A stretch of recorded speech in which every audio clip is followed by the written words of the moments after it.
बिस्मिल्लाहिर्रहमानिर्रहीम। हम Gauss's law के चैप्टर से न्यूमेरिकल सॉल्व कर रहे हैं गॉसेस लॉ की एप्लीकेशन से। तो जो न्यूमेरिकल अब हम सॉल्व करने लगे हैं उसकी स्टेटमेंट है, figure shows a hypothetical cylinder of radius R. एक तसव्वुर किया हुआ एक ख्याली सिलेंडर है जिसका रेडियस आर कंसिडर किया हुआ। Hypothetical cylinder of radius r is immersed in a uniform electric field E। एक रेडियस r के सिलेंडर को यूनिफॉर्म इलेक्ट्रिक फील्ड E में हमने इंसर्ट कर दिया है, वहां रखा हुआ।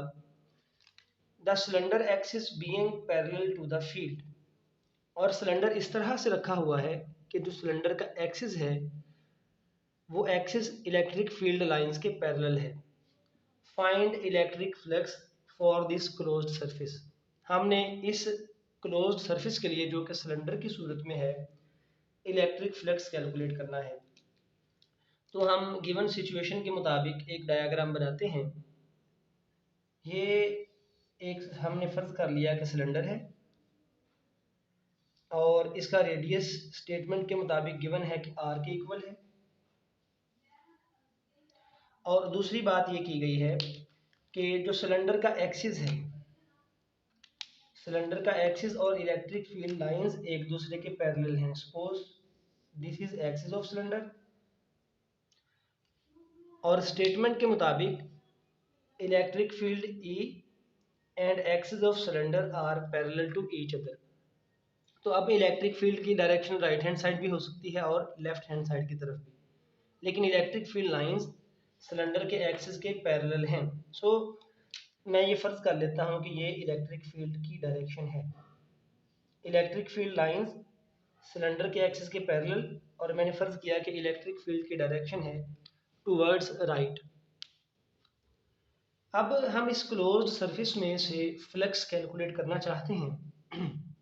तो किसी भी क्लोज्ड सरफेस में से फ्लक्स मालूम करने के लिए हमारे पास फॉर्मूला मौजूद है, that is flux phi is equal to integral over close surface and E dot ए।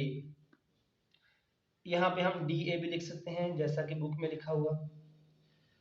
तो अब अगर हम किसी क्लोज्ड सरफेस में से फ्लक्स मालूम करना चाहते हैं तो हमें इलेक्ट्रिक फील्ड और वेक्टर एरिया के दरमियान वहाँ पे एंगल भी मालूम होना चाहिए, क्योंकि अगर हम इसको फर्दर सॉल्व करें स्केलर प्रोडक्ट की डेफिनेशन के मुताबिक तो ये बनेगा ई डी ए कॉस थीटा। हमें थीटा मालूम होना चाहिए, वेक्टर एरिया और इलेक्ट्रिक फील्ड मालूम होना चाहिए। तो यहाँ पे जस्ट इलेक्ट्रिक फील्ड बताया कि इलेक्ट्रिक फील्ड है, लेकिन हमें उसकी मैग्नीट्यूड मालूम नहीं है। बहरहाल हम इसको सॉल्व करते हैं। तो जब हमने ये फॉर्मूला अप्लाई करना है तो हमें इलेक्ट्रिक फील्ड और वेक्टर एरिया में एंगल मालूम होना चाहिए। तो हम इस जियोमेट्रिकल ऑब्जेक्ट को देखते हैं, सिलेंडर को। हम इस सिलेंडर में से फ्लक्स मालूम करने के लिए इस सिलेंडर के सरफेस को 3 एरियाज में डिवाइड कर सकते हैं। तो टोटल फ्लक्स जो होगा सिलेंडर में उसे मैं लिख सकता हूँ कि वो होगा फ्लक्स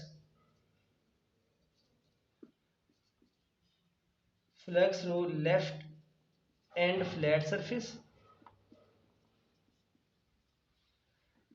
और हम सरफेस को डिवाइड करेंगे, दूसरा हिस्सा होगा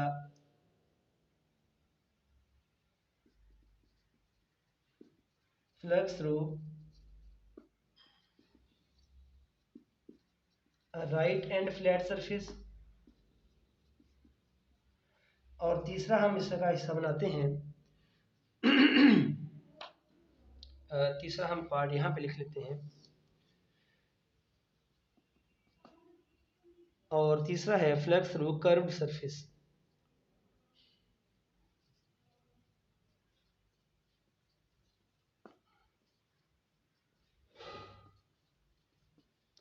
अब मैं इसको एक्सप्लेन भी कर देता हूँ।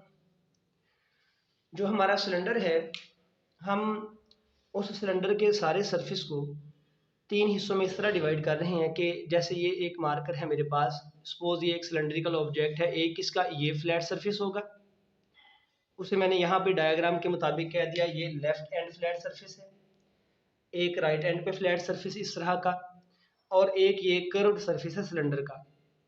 तो इसमें से जो फ्लक्स होगा वो हम अगर कैलकुलेट करना चाहेंगे तो हमें देखना है कि हर तरफ से कितनी लाइंस बाहर जा रही हैं, कितना फ्लक्स है लेफ्ट एंड फ्लैट सरफेस से, राइट एंड फ्लैट सरफेस से और इस कर्व्ड सरफेस में से।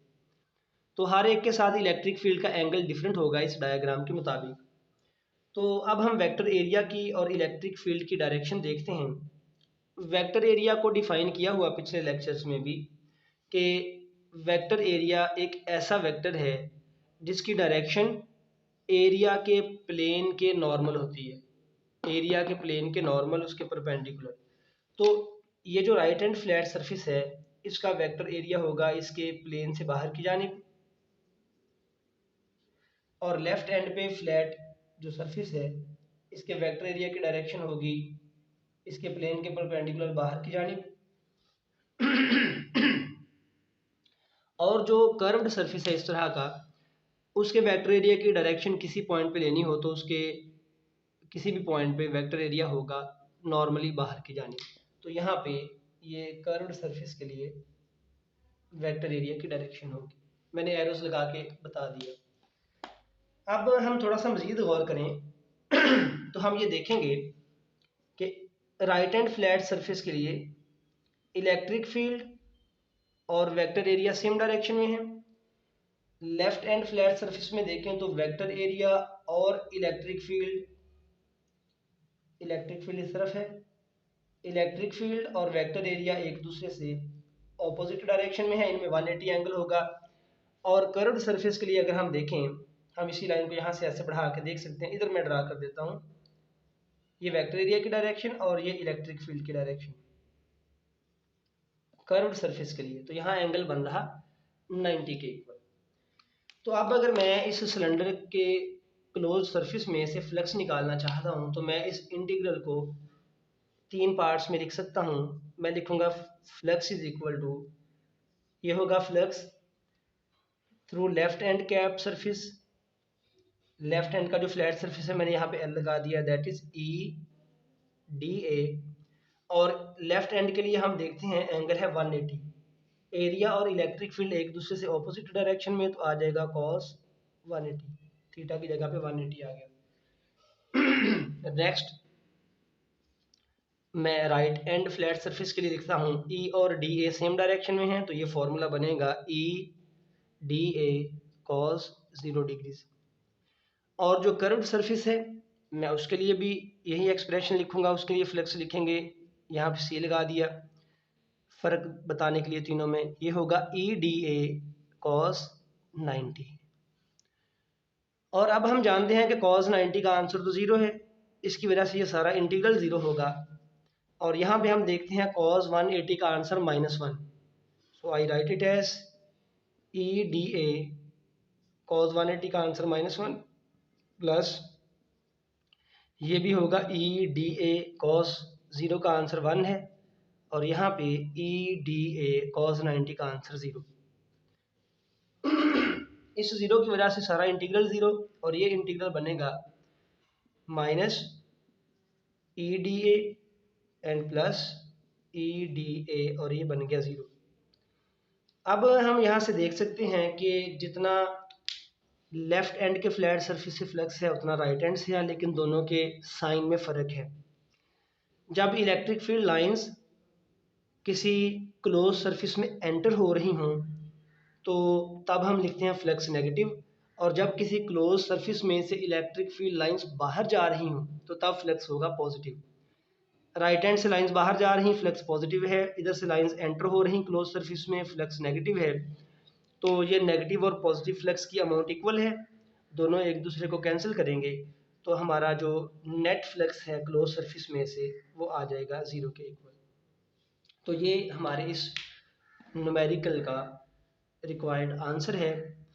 इस केस में, इस सिचुएशन में, इस सिलेंडर में से टोटल फ्लक्स 0 के इक्वल है।